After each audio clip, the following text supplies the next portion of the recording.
So here we have the Mini Cooper Countryman on a 16 plate. I'm going to start off by showing you around the outside of the car, and then we'll hop in and run through some controls on the inside. But from the outside you can see it's a 5-door car with alloy wheels. Let's start off inside the boot and then work our way around the rest of the car from there. So as we approach the boot, you can see we have reversing sensors, plenty of boot space as well, along with the 3 individually folding rear seats. That rear seat also slides forwards and backwards as 2 separate sections to either give you more boot space or more rear passenger legroom. Okay, so we're just going to work our way back round to the front of the car, and then we'll hop in and run through some controls on the inside. But now that we've done a full circle of it, you can see it's in excellent condition the whole way round. Just briefly before we climb in, I think it's well worth seeing the interior from this exterior point of view. There's plenty to run through on the dashboard, so let's hop in and we'll do that right now. Okay, so now they're inside the car, we're going to start with the dials. We've got the rev counter, the digital readout for the speedometer, and the total miles for this car, which are 18,483. Moving over into the centre area here, we've got the main speedometer, as well as the fuel gauge, as you can see, and then the main stereo section beneath that.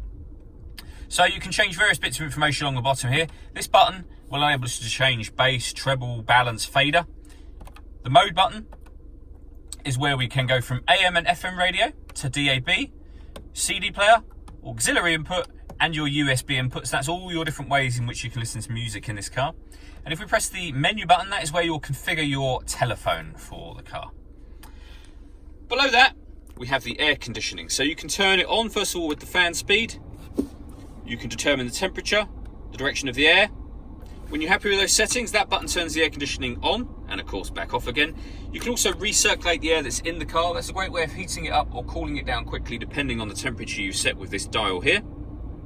And you can turn the fan settings up and down as you wish, and turn these off as you wish as well.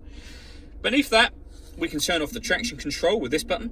This one turns off the stop and start. So this car is designed to cut out when it's stationary in traffic to save you fuel. I've just turned that system off.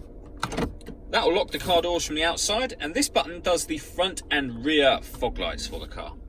We then have a 12-volt charging socket underneath here, next to these 2 cup holders, and a 6-speed manual gearbox. All that leaves me to say is thank you for taking the time to watch this video. If you'd like to come and see the car in person and have a test drive, please feel free to call any of our MJA sites. We'd love to hear from you soon.